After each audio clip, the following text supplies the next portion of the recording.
আসসালামু আলাইকুম রহমতুল্লাহি ওবরকাতুহু।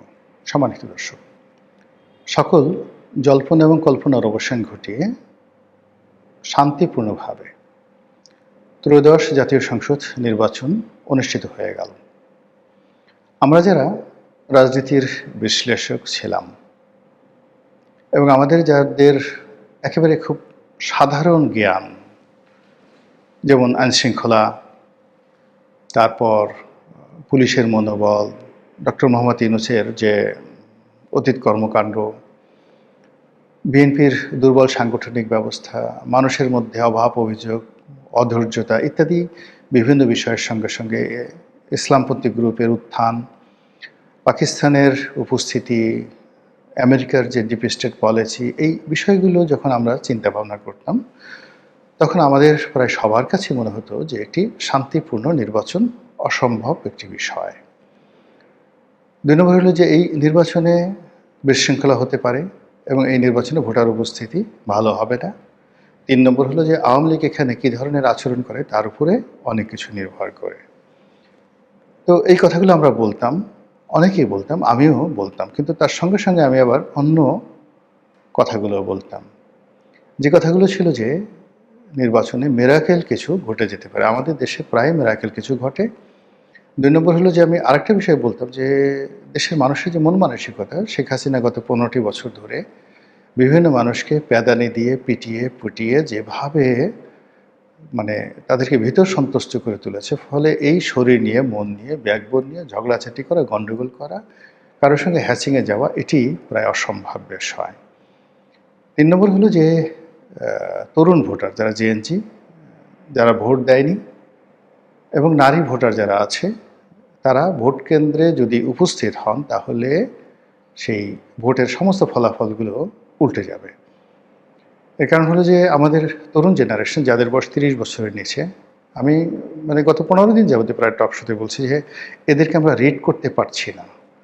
আমরা যে কথাগুলো বলছি সেগুলো হলো আমাদের দেশের যে ট্র্যাডিশনাল নির্বাচন রয়েছে এবং নির্বাচনের সময় যে পরিবেশ পরিস্থিতি হয় এবং ঐতিহ্যগতভাবে আমাদের দেশের মানুষ যে ধরনের অ্যাক্ট করে, রিয়্যাক্ট করে, আমরা শুধুমাত্র সেই বিষয়গুলো নিয়ে বলেছি যে নির্বাচনে ভোটার উপস্থিতি কম হবে। কিন্তু প্রায় ৪.৫ কোটি তরুণ ভোটার বা সমসংখ্যক নারী ভোটার, তারা এই সময়টিতে কী করবেন? অথবা যারা বিক্ষুব্ধ মানুষ গত ১৫টি বছর ধরে তারা ভোট দিতে পারেননি, কোনো ভোট দিতে পারেননি, তাদের অবস্থা কী হবে এবং ভোটের দিন তারা কী চিন্তা করেন, এই দিনটি না আসা পর্যন্ত আমরা কেউ কিছু বলতে পারিনি। কিন্তু ইন জেনারেল যদি আমরা স্বাভাবিক কার্যকারণ ধরি তাহলে সেই কার্যকারণ অনুযায়ী ভোট ভালো হওয়ার সম্ভাবনা খুবই অল্প। কিন্তু বাস্তবে দেখা গেল যে ভোটের দিন অদ্ভুত রসায়ন হয়েছে, শান্তিপূর্ণভাবে ভোট হয়েছে এবং প্রতিযোগিতা হয়েছে। জামাতকে আমরা যতটা দুর্বল মনে করেছিলাম, জামাত আসলে ততটা দুর্বল ছিল না। অথবা জামাতকে আমরা যতটা শক্তিশালী মনে করেছিলাম, জামাত আসলে ততটা শক্তিশালী ছিল না। অথবা বিএনপিকে আমরা মনে করেছিলাম তারা যেভাবে নাকে তেল দিয়ে ঘুমাচ্ছে বা নিজেদের বিজয়ের ব্যাপারে তারা একেবারে শতভাগ নিশ্চিত হয়ে তারা যেভাবে হেলেদুলে হাঁটছে, এই কথা আমরা যারা মনে করেছিলাম, কিন্তু বাস্তবে দেখা গেল যে প্রায় সব বিএনপি প্রার্থী দিন রাত ২৪ ঘন্টা পরিশ্রম করেছেন এবং তাদের সবারই একেবারে চেহারা সুরত নষ্ট হয়ে গেছে ক্রমাগত একেবারে বিনিদ্র রজনীর কারণে। এখন এই যে একটা সুন্দর নির্বাচন হয়ে গেল এবং আল্লাহ রাব্বুল আলামিন আমাদেরকে গণতন্ত্রের পথে উত্তরণের জন্য একটা পন্থা করে দিলেন। এই নির্বাচনটা যদি সঠিক সময় না হতো, দেশে আরও অনেক মন্দ কিছু হতে পারত, মানুষ অধৈর্য হয়ে যেতে পারত। আর এই গণতন্ত্রের পথে আমরা যে হাঁটা শুরু করলাম, এর ফলে আমাদের যারা আমরা কথা বলছি, যারা আমরা বিচারালয়ে ঘুরছি বিচারের জন্য, যারা দেশের উন্নয়নের কথা চিন্তা ভাবনা করছি, তাদের জন্য কাজ করার যে সুযোগ সুবিধা অবারিত হয়ে পড়বে। ধরুন এই যে জাতীয় সংসদ নির্বাচন হলো, এখন সরকারের প্রতিটি কর্মকাণ্ড ৩০০টি ভাগে বিভক্ত হয়ে যেয়ে পড়বে, গত ১৭ মাসে সেটি ছিল না। দ্বিতীয়ত আওয়ামী লীগের আমির নির্বাচনের সময় এমপিদের আসলে ক্ষমতা ছিল না বললেই চলে।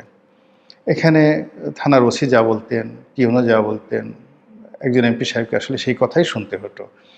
অনেক সময় ওসি বা টিও নয়, এমনকি থানার সাব ইন্সপেক্টর আওয়ামী লীগের এমপিদেরকে ঠাট্টা করে বলতো যে আরে রাখেন আপনার যে সমস্ত এমপিগিরি, আমরা সিল পিটিয়ে আপনাদেরকে বানিয়েছি, বেশি কথা বলবেন না। এই ধরনের কথাবার্তা তারা বলতেন এবং টিটকারি করতেন। ফলে আওয়ামী লীগের যে সকল সংসদ সদস্য তারা ওই পার্লামেন্টে ছিলেন, শেখ হাসিনার চারিপাশে ঘুর করতেন, আর তাদের একটা ওই এমপি কার্ড ছিল, এই পর্যন্তই তাদের তৃপ্তি ছিল। কিন্তু সত্যিকার অর্থে মেম্বার অফ পার্লামেন্ট হিসেবে তাদের যে গুরুত্বপূর্ণ ভূমিকা রয়েছে দেশ গঠনে, জাতি গঠনে, ওটা তারা করতে পারেনি, বিশেষ করে 14, 18 এবং 24 এই 3টি নির্বাচনে। কিন্তু এবারের প্রেক্ষাপট ভিন্ন। এবারে জামাতের যে প্রায় 80 জন সংসদ সদস্য রয়েছেন তারা সবাই শিক্ষিত, সবাই ডেডিকেটেড এবং সুদীর্ঘ সংগ্রামের ইতিহাস রয়েছে, ফলে তারা পার্লামেন্ট কাঁপাবেন।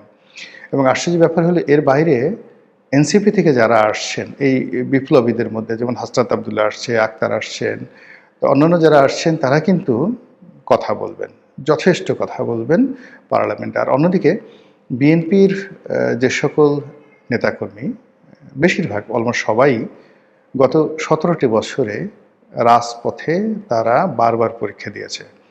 তাদের বাগ্মিতা, তাদের সাহস, তাদের শক্তি এত বেশি যে আমাদের যে ব্যুরোক্রেসি, সংসদ সদস্যদের উপর মাতব্বরি করবেন বা তুচ্ছতাচ্ছিল্য করবেন ডিসি সাহেব, এসপি সাহেব, ওসি সাহেব, এই সাহসই হবে না। ফলে কি হলো, সরকারি কর্মকাণ্ডে কিন্তু গতি আসবে, জবাবদিহিতে বাড়বে এবং দেশের এই মুহূর্তে যে চলমান সমস্যাগুলো রয়েছে সেই সমস্যাগুলো থাকবে না যদি পলিসি লেভেলে, অর্থাৎ মন্ত্রিপরিষদ, পরিকল্পনা কমিশন, পরিকল্পনা মন্ত্রণালয় যেটা, তারা যদি খুব ভালো সিদ্ধান্ত নিতে পারেন, একনেকের বৈঠকগুলোতে যদি সঠিক সিদ্ধান্ত নেয়, সংসদীয় কমিটিগুলো যদি ভালো মতো অ্যাক্ট করে, তাহলে আমাদের এই মুহূর্তে যে স্থবিরতা আছে, বিভিন্ন ক্ষেত্রে যে স্থবিরতা আছে, সেই স্থবিরতাগুলো চলে যাবে। ফলে এটা ইতিবাচক। এখন এই যে বক্তব্য হলো যে বিএনপির এত ভূমিধস বিজয় হলো কেন এবং কিভাবে, আমার কাছে যেটা মনে হয় যে আমাদের দেশের যারা মানুষ তারা দক্ষিণপন্থীদের যে উত্থান, এটি নিয়ে আতঙ্কগ্রস্ত ছিল। বিভিন্ন ধর্মীয় গোষ্ঠীর উত্থান সম্পর্কে তারা বেশ, যাকে বলা হয়, সন্দিহান ছিল, আতঙ্কগ্রস্ত ছিল, দ্বিধাগ্রস্ত ছিল। ফলে আপনি দেখবেন যে যে সকল উগ্র কথাবার্তা বলেন যে সমস্ত লোকজন, জোরে জোরে কথা বলেন এবং অনেকটা জঙ্গি জঙ্গি ভাব, তারা পুরো দেশকে যারা তালেবান বানিয়ে ফেলবেন, এরকম একটি লোকও কিন্তু এবার নির্বাচিত হয়নি। মোরালে সবাই কিন্তু গোহারা হেরেছেন। আর জামাতের যে সমস্ত লোক নির্বাচিত হয়েছেন, মোরালে তারা সবাই পলিটিক্যাল, লিবারেল এবং নম্র ভদ্র প্রকৃতির মানুষ। দ্বিতীয়ত হলো যেখানে একেবারে শেষ মুহূর্তে নারী নীতি নিয়ে বা নারীদেরকে নিয়ে যে সকল কথাবার্তা জামাতের পক্ষ থেকে বলা হয়েছে বা প্রচার করা হয়েছে, সেগুলো নারীদের মধ্যে ভীষণভাবে নেতিবাচক প্রতিক্রিয়া তৈরি করেছে এবং যারা নারী সমাজ আছেন আমাদের, ডমিনেট করেন বিভিন্ন বিষয়, তো তারা এই নির্বাচনে কিন্তু ডমিনেট করেছে। এবং নির্বাচনের পরে অনেক মহিলাকে দেখলাম যারা খুব আধুনিক জীবনযাপন করেন, কর্মজীবী মহিলা, বড় বড় অফিস চালান, এনজিও চালান, টেলিভিশন চালান, মিডিয়া চালান। তো যাদের সঙ্গে কথা হলো তারা সবাই বলার চেষ্টা করলেন যে আমরা ঈদের আনন্দ উপভোগ করছি, আরও কয়েকদিন আমরা এই আনন্দ উৎসব করবো, জামাত যে আসেনি এজন্য আমরা খুব খুশি। তো বোঝার চেষ্টা করুন যে নারীদেরকে নিয়ে যে সকল কথাবার্তা আসলে বলা হয়েছে, যেগুলো জামাত আসলে প্রিভিলেজ দেয়নি, সেগুলো আলটিমেটলি বিএনপির পক্ষে চলে গেছে। এবং সর্বশেষ এখানে যেটা মনে হচ্ছে যে এখানে আওয়ামী লীগের যারা ভোটার আছে তারা ব্যাপক হারে বিএনপিকে ভোট দিয়েছে। তারা জামাতের তুলনায় বিএনপিকে নিরাপদ মনে করেছে। যদিও জামাত প্রচার করেছে যে আওয়ামী লীগের বিরুদ্ধে যত মামলা আছে, মোকদ্দমা আছে, সব বিএনপি করেছে। আবার বিএনপি যে মামলাগুলো করেছে সেই ক্ষেত্রে আওয়ামী লীগের যারা লোকজন আছে তাদেরকে সাহায্য করেছে, সহযোগিতা করেছে জামাত, কিন্তু নির্বাচনের মাঠে সেটা কাজে আসেনি।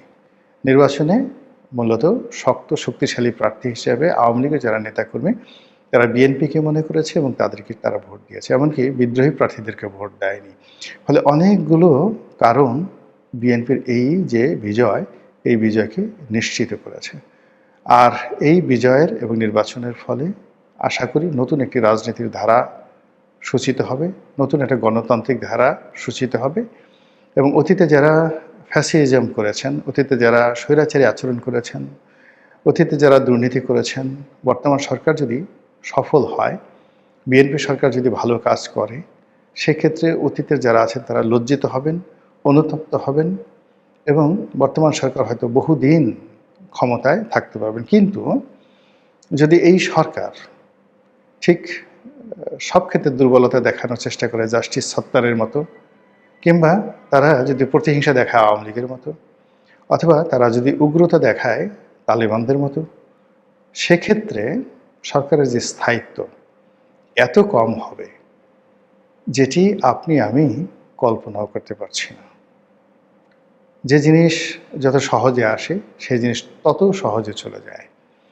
এই যে শেখ হাসিনার পতনটি আকস্মিকভাবে হয়েছে, আবার এই যে নির্বাচনটি সেটি অনেকটা আকস্মিকভাবে। এর কারণ হলো আমরা 10 মুখে সবাই প্রচার করেছি যে না, ডক্টর মোহাম্মদ ইউনূস যাবেন না, নির্বাচন তিনি দেবেন না। এবং ডক্টর মোহাম্মদ ইউনূস যে বারবার বলেছেন যে আমি নির্বাচন দেব, বা তার লোকজন বলেছেন নির্বাচন দেব, আমরা বিশ্বাস করিনি। আমরা বরং তার অন্য কথাগুলো, তিনি যে বলেছেন যে তাকে অনেকে বলেন 5 বছর থেকে যান স্যার, 50 বছর থাকেন, ওই কথাগুলোকে আমরা কগনিজেন্সে নিয়েছি।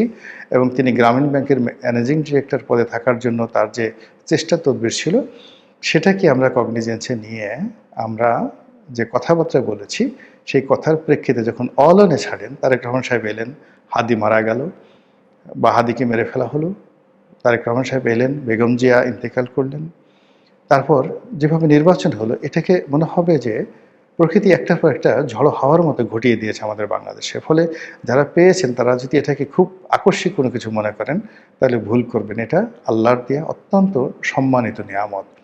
সেই নিয়ামতটি তাদেরকে, যাকে বলা হয়,